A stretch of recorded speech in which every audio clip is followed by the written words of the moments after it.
being here. So just a few things I want to do before we get going with the Q&A. First of all, Dale, I want to say thank you so much to you for moderating our conversation here today. And I also want to say thank you to Monka Beans, who apparently provided the coffee here this morning. So love to support our local small businesses.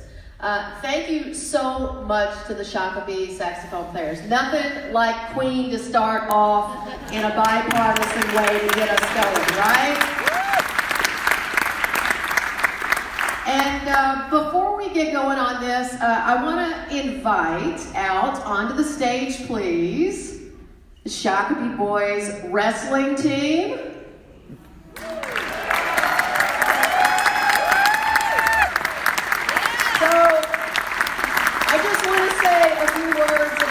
These young men.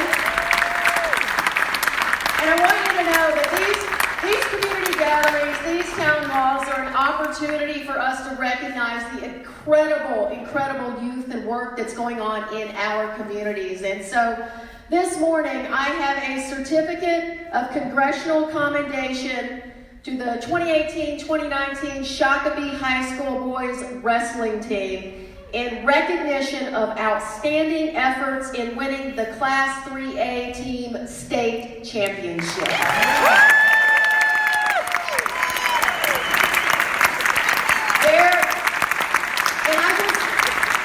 This is their first state championship. They came awfully close last year. Some of you may know this.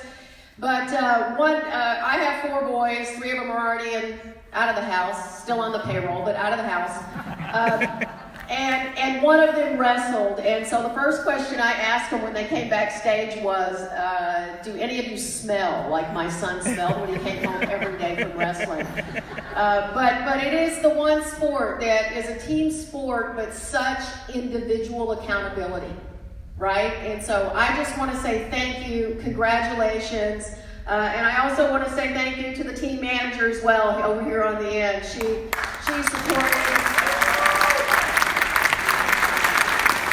And our little birdie told me maybe she'll be a manager in a college here coming up next year. So congratulations to all of you. Now I'll let you go back to your wrestling clinic. Thank you.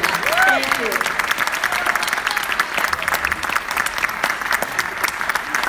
I'd like to ask all of you to stand and join me in the Pledge of Allegiance. I pledge allegiance to the flag of the United States of America and to the republic for which it stands, one nation, under God, indivisible, with liberty and justice for all. Thank you so very much. And I know you're all going to get seated and settled here, but before we go any further, I just want to ask, if you're a veteran to these United States of America, if you served this country, if you're currently serving this country, or you have a child or a family member who is, please rise and let us say thank you to you for that service.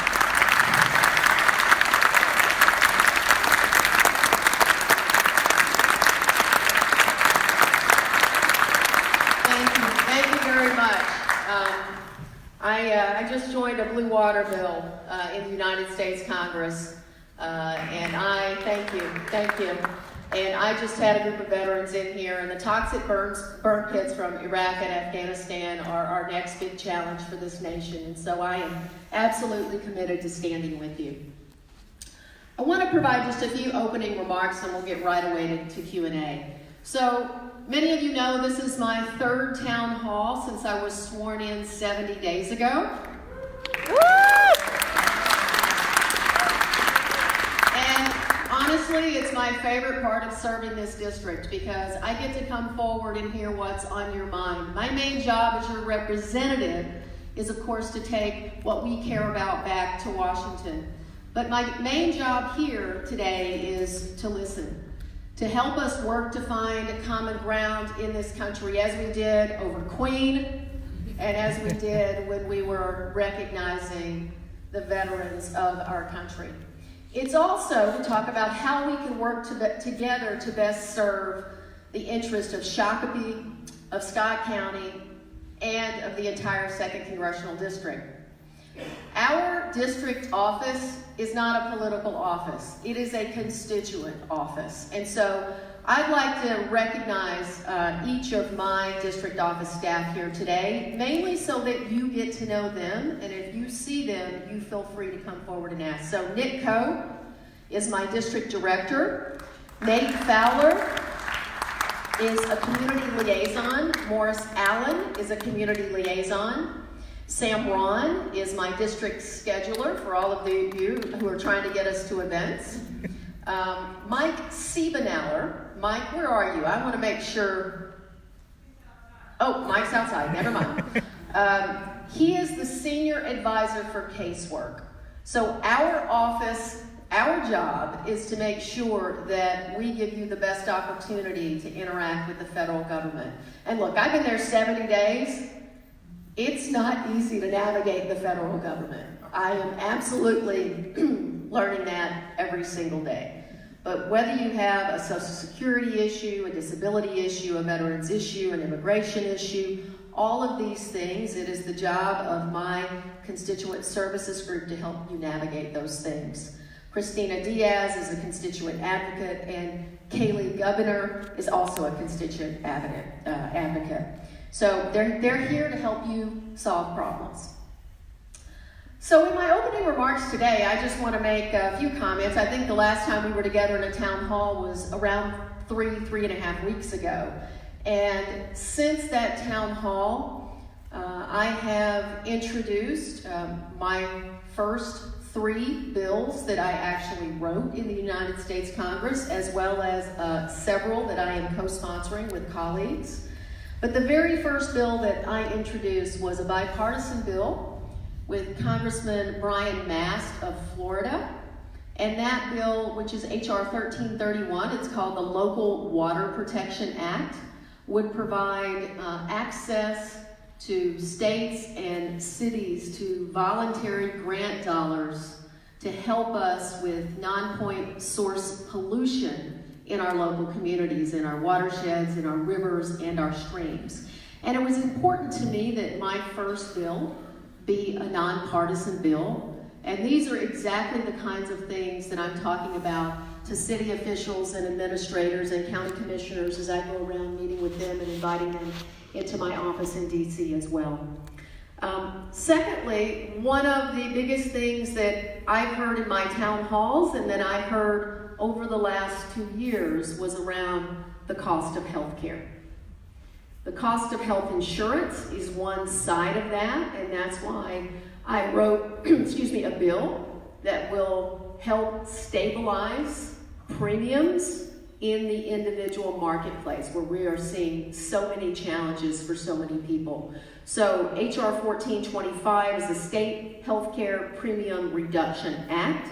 It is a reinsurance program very similar to what Republicans in the state Senate passed last week here in Minnesota, but this would bring our federal dollars back to Minnesota, which in my own view, we're not getting our fair share of federal dollars home to invest in our local communities, and it would help us free up those state dollars to invest in other priorities. And then lastly, I just want to highlight H.R. 1. H.R. 1 is the biggest set of changes in voting rights, in democracy, in disclosure of super PAC funding for during elections that has ever been passed out of the House in the history of the U.S. Congress. And one of the resolutions that got incorporated into H.R. 1 would change the House rule. And I'm just going to say this out loud. It sounds ridiculous every time I say it, but it is absolutely within the rights of a member of Congress to serve as a member of Congress and at the same time serve on the board of a for-profit corporation. Now, most of you know I spent 22 years in the private sector. I served on the leadership team of St. Jude Medical for about 12 years. There's not a single board meeting that as a member of Congress, it would not have been a conflict of interest to be sitting in that board meeting. So my resolution would change that, would prohibit members of Congress, and there are several who do, from serving on for-profit boards while they're serving and representing our communities. So I look forward to an excellent week in this district.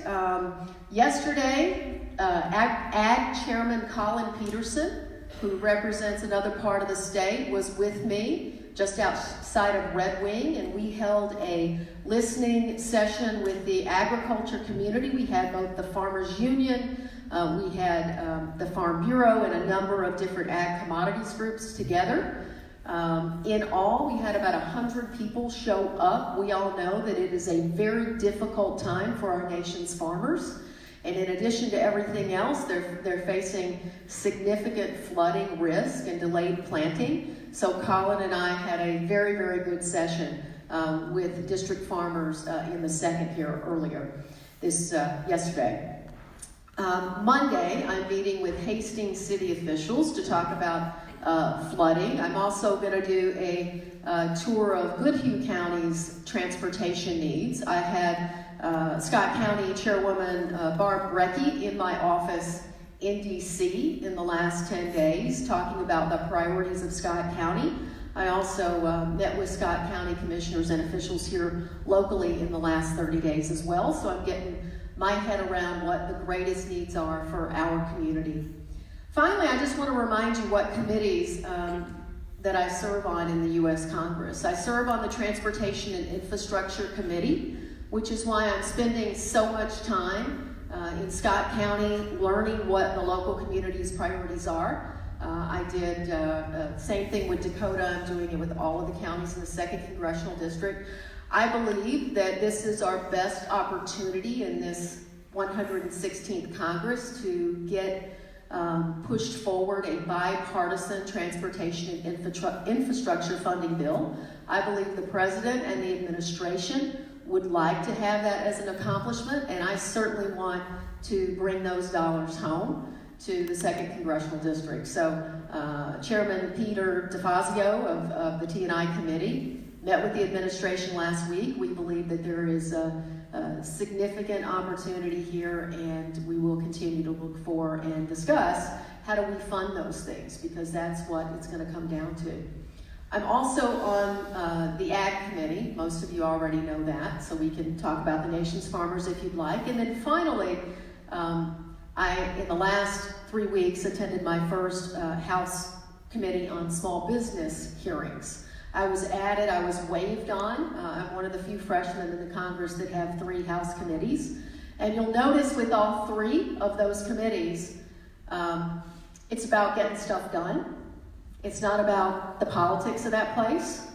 And while I know that we're not going to all agree on every single issue, I can promise you that my main focus is making sure that our communities get the federal dollars and the federal help back here that we deserve. Because we're sending our money to DC, we ought to be getting it back. So with that, I just say I look forward to being back here next week, because part of my week also will be to visit the Shakopee Academies program here in this high school. So it'll be a busy week as we have our work period in Minnesota, and I'm really looking forward to it. So again, thank you for being here, and I'm happy to turn it back over to you, Dale, and I think we're gonna have everybody line up and start asking questions. Yeah, so